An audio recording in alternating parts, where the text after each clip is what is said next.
ವೀಕ್ಷಕರೇ, ಒಂದೇ ದೇವಸ್ಥಾನದಲ್ಲಿ 64 ಗರ್ಭಗುಡಿ, 64 ಶಿವಲಿಂಗ, 64 ಪಾರ್ವತಿ ಅಮ್ಮನವರ ಶಿಲೆ. ದೇವಸ್ಥಾನಕ್ಕೆ ಭೇಟಿ ಕೊಡಲು ಗುಂಡಿಗೆ ಗಟ್ಟಿ ಇರಬೇಕು. ಎಲ್ಲ ದೇವಸ್ಥಾನಕ್ಕೆ ಹೋಗುವಂತೆ ಈ ದೇವಸ್ಥಾನಕ್ಕೆ ಹೋಗುವಂತಿಲ್ಲ. ಪ್ರಪಂಚದಲ್ಲಿ ಈ ರೀತಿಯ ಒಂದು ಅದ್ಭುತ ವಿಸ್ಮಯಕಾರಿ ದೇವಸ್ಥಾನ ಹುಡುಕಿದರೂ ಎಲ್ಲಿ ಸಿಗೋದಿಲ್ಲ. ಹಾಗಾದರೆ ಬನ್ನಿ ವೀಕ್ಷಕರೇ, ಭಾರತ ದೇಶದಲ್ಲಿ ದೇವಸ್ಥಾನ ಎಲ್ಲಿ ಇದೆ, ದೇವಸ್ಥಾನದ ವಿಶೇಷತೆ ಏನು ಎಂಬುದರ ಎಲ್ಲ ಮಾಹಿತಿ ನೋಡೋಣ. ದಯವಿಟ್ಟು ಯಾರು ವಿಡಿಯೋನ ಸ್ಕಿಪ್ ಮಾಡಬೇಡಿ. ಈ ವಿಡಿಯೋ ತುಂಬಾ ಇಂಟ್ರೆಸ್ಟಿಂಗ್ ಆಗಿದೆ. ಗೋಲಿ ಇನ್ಸೈಡ್ ಹಿಟ್ ಯೂಟ್ಯೂಬ್ ಚಾನಲ್ ಅನ್ನು ಸಬ್ಸ್ಕ್ರೈಬ್ ಆಗಿಲ್ಲ ಅಂದ್ರೆ ಈಗಲೇ ಸಬ್ಸ್ಕ್ರೈಬ್ ಆಗಿ ಪಕ್ಕದಲ್ಲೇ ಇರುವ ಬೆಲ್ ಐಕಾನ್ ಪ್ರೆಸ್ ಮಾಡೋದನ್ನ ಮರೆಯಬೇಡಿ. ದೇವಸ್ಥಾನದ ವಿಳಾಸ ನಿಮ್ಮ ಸ್ಕ್ರೀನ್ ಮೇಲೆ ಇದೆ. ಭಾರತ ದೇಶದ ಮಧ್ಯಭಾಗವಾದ ಮಧ್ಯಪ್ರದೇಶದಲ್ಲಿ ಇರುವ ಗ್ವಾಲಿಯರ್ ನಗರಕ್ಕೆ ಹೋಗಬೇಕು. ಗ್ವಾಲಿಯರ್ ನಗರದಿಂದ ರಾಷ್ಟ್ರೀಯ ಹೆದ್ದಾರಿಯಲ್ಲಿ 36 ಕಿಲೋಮೀಟರ್ ಸಾಗಿದರೆ ಮೈತೋಲಿಯಾ ಎಂಬ ಹಳ್ಳಿ ಸಿಗುತ್ತೆ. ಇದೇ ಹಳ್ಳಿಯಲ್ಲಿ ಇರುವ ಯೋಗಿನಿ ಬೆಟ್ಟದಲ್ಲಿ ನೆಲೆಸಿರುವ ಯೋಗಿನಿ ದೇವಸ್ಥಾನ. ಯೋಗಿನಿ ದೇವಸ್ಥಾನವನ್ನು ಏಕ್ತರಾಸು ಎಂಬ ಹೆಸರಿನಿಂದನೂ ಕರೆಯುತ್ತಾರೆ. ವೀಕ್ಷಕರೇ, ಮತ್ತೊಂದು ಅದ್ಭುತ ಸಂಗತಿ ಏನಪ್ಪಾ ಅಂದರೆ, ದೇವಸ್ಥಾನವನ್ನು ಯಾರು ನಿರ್ಮಾಣ ಮಾಡಿಲ್ಲ. ದೇವಸ್ಥಾನದ ಒಳಗಡೆ ಇರುವ 64 ಶಿವಲಿಂಗ ಮತ್ತು 64 ಪಾರ್ವತಿ ಅಮ್ಮನವರನ್ನು ಯಾರು ಪ್ರತಿಷ್ಠಾಪನೆ ಮಾಡಿಲ್ಲ. ದೇವಸ್ಥಾನವು 1000 ವರ್ಷಗಳ ಹಿಂದೆ ಪ್ರತ್ಯಕ್ಷಗೊಂಡಿದ್ದು. ದೇವಸ್ಥಾನವನ್ನು ಶಿವ ಪರಮಾತ್ಮನೇ ನಿರ್ಮಾಣ ಮಾಡಿದ್ದಾರೆ ಎಂದು ಹೇಳುತ್ತಾರೆ. ವೀಕ್ಷಕರೇ, ಈ ದೇವಸ್ಥಾನದ ಬಗ್ಗೆ ತಿಳಿದುಕೊಳ್ಳುವುದು ತುಂಬಾ ಮುಖ್ಯವಾಗಿದೆ. ಕನಸಲ್ಲೂ ಯೋಚನೆ ಮಾಡೋಕೆ ಸಾಧ್ಯವಿಲ್ಲ ಈ ರೀತಿಯ ಒಂದು ಅದ್ಭುತದಲ್ಲೇ ಅದ್ಭುತ ದೇವಸ್ಥಾನ ಭಾರತ ದೇಶದಲ್ಲಿ ಇದೆ ಅಂತ.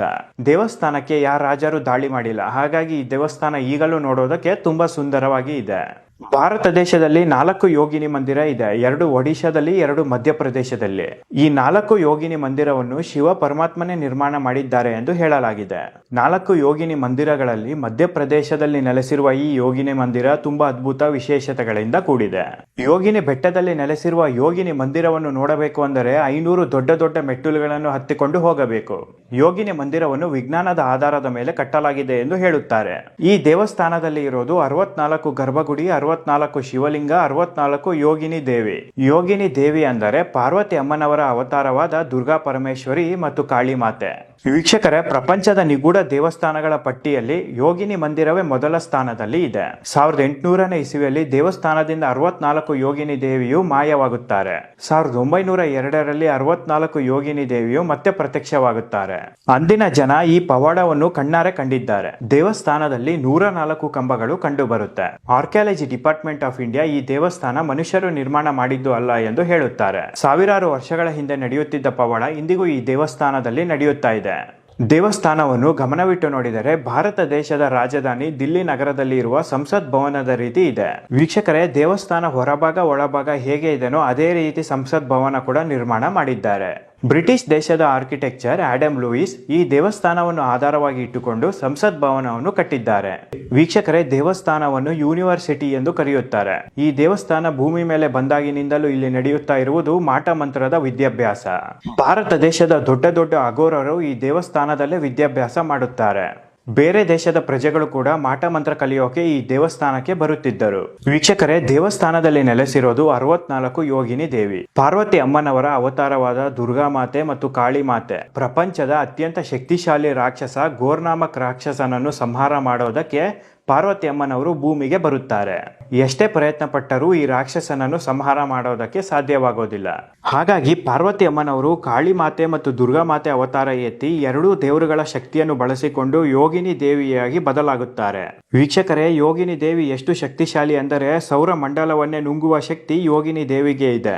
64 ಯೋಗಿನಿ ರೂಪ ತಾಳಿ ರಾಕ್ಷಸನನ್ನು ಸಂಹಾರ ಮಾಡುತ್ತಾರೆ. 64 ಯೋಗಿನಿ ದೇವಿಯನ್ನು ಶಾಂತಪಡಿಸಲು ಶಿವ ಪರಮಾತ್ಮನು ಬರುತ್ತಾರೆ. ನಂತರ ಯೋಗಿನಿ ದೇವಿಯ ಜೊತೆ ಶಿವ ಪರಮಾತ್ಮನು 64 ಲಿಂಗ ಆಗಿ ಬದಲಾಗಿ ನೆಲೆಸಿದ್ದಾರೆ. ಈಗಲೂ ಈ ದೇವಸ್ಥಾನದಲ್ಲಿ ಯೋಗಿನಿ ದೇವಿಯ ಶಕ್ತಿ ಇದೆ. ಬೇರೆ ದೇವಸ್ಥಾನಕ್ಕೆ ಹೋಗುವಂತೆ ಈ ದೇವಸ್ಥಾನಕ್ಕೆ ಹೋಗಲು ಸಾಧ್ಯವೇ ಇಲ್ಲ. ಯೋಗಿನಿ ದೇವಿಯನ್ನು ರಾಕ್ಷಸರನ್ನು ಸಂಹಾರ ಮಾಡುವ ರಾಕ್ಷಸ ರೂಪದ ದೇವಿ. ಯೋಗಿನಿ ದೇವಿಗೆ ಶಕ್ತಿಯನ್ನು ನಿಯಂತ್ರಿಸೋಕೆ ಬರೋದಿಲ್ಲ. ಯೋಗಿನಿ ದೇವಿಯ ಎದುರುಗಡೆ ಯಾರೇ ಬಂದರೂ ಸಂಹಾರ ಮಾಡಿಬಿಡುತ್ತಾರೆ. ವೀಕ್ಷಕರೇ, ಮಾಟ ಮಂತ್ರ ಮಾಡೋದಕ್ಕೆ ಯೋಗಿನಿ ದೇವಿಯ ಶಕ್ತಿಯನ್ನು ಬಳಸುತ್ತಿದ್ದರು. ಕೇಂದ್ರ ಸರ್ಕಾರ, ಮಧ್ಯಪ್ರದೇಶ ಸರ್ಕಾರ ಕೂಡ ಈ ದೇವಸ್ಥಾನದಲ್ಲಿ ಇಂದಿಗೂ ಯೋಗಿ ದೇವಿಯ ಶಕ್ತಿ ಇದೆ ಎಂದು ನಂಬುತ್ತಾರೆ. 2012ರಲ್ಲಿ ಯೋಗಿನಿ ದೇವಸ್ಥಾನವನ್ನು ಸಂಪೂರ್ಣವಾಗಿ ಭಕ್ತರಿಗೆ ನಿಷೇಧಿಸಲಾಗುತ್ತೆ. ಪುರಾವೆಯಲ್ಲಿ ಉಲ್ಲೇಖಿಸಿರುವ ಪ್ರಕಾರ ಯೋಗಿನಿ ದೇವು ತಮ್ಮ ಕಣ್ಣ ದೃಷ್ಟಿಯಿಂದಲೇ ಶಿವ ಪರಮಾತ್ಮನನ್ನೇ ಸೋಲಿಸುವಷ್ಟು ಶಕ್ತಿ ಇರುತ್ತೆ. ವೀಕ್ಷಕರೇ, ಭಾರತ ದೇಶದಲ್ಲಿ ಯೋಗಿನಿ ಮಂದಿರ ಇಂದಿಗೂ ಕೂಡ ನಿಗೂಢವಾಗಿ ಉಳಿದಿದೆ. ವೀಕ್ಷಕರೇ, ದೇವಸ್ಥಾನದ ಒಳಗೆ ಹೋಗಬೇಕು ಅಂದರೆ ಮಧ್ಯಪ್ರದೇಶ ಸರ್ಕಾರದ ಅನುಮತಿ ಪಡೆಯಬೇಕು. ಅನುಮತಿ ಇಲ್ಲದೆ ಈ ದೇವಸ್ಥಾನದ ಒಳಗಡೆ ಹೋದರೆ 15 ವರ್ಷ ಜೈಲು ಶಿಕ್ಷೆ ವಿಧಿಸಲಾಗುತ್ತೆ. ಭಾರತ ದೇಶದಲ್ಲಿ ನೆಲೆಸಿರುವ 64 ಗರ್ಭಗುಡಿ ಹೊಂದಿರುವ ಯೋಗಿನಿ ದೇವಸ್ಥಾನದ ಬಗೆಗಿನ ವಿಡಿಯೋ ನಿಮಗೆ ಇಷ್ಟ ಆಗಿದ್ರೆ ದಯವಿಟ್ಟು ಒಂದು ಲೈಕ್ ಕೊಡಿ, ಶೇರ್ ಮಾಡಿ, ಸಬ್ಸ್ಕ್ರೈಬ್ ಮಾಡಿ, ಪಕ್ಕದಲ್ಲೇ ಇರುವ ಬೆಲ್ ಐಕಾನ್ ಪ್ರೆಸ್ ಮಾಡೋದನ್ನ ಮರೆಯಬೇಡಿ. ನಿಮ್ಮ ಅಭಿಪ್ರಾಯ ಅನಿಸಿಕೆಗಳನ್ನು ಕಮೆಂಟ್ ಮೂಲಕ ತಿಳಿಸಿ. ಇದೇ ರೀತಿಯ ಇಂಟ್ರೆಸ್ಟಿಂಗ್ ವಿಚಾರದೊಂದಿಗೆ ಖಂಡಿತ ಮುಂದಿನ ವಿಡಿಯೋದಲ್ಲಿ ಬರುತ್ತೇನೆ. ಅಲ್ಲಿವರೆಗೂ ಎಲ್ಲರಿಗೂ ಶುಭ ದಿನ.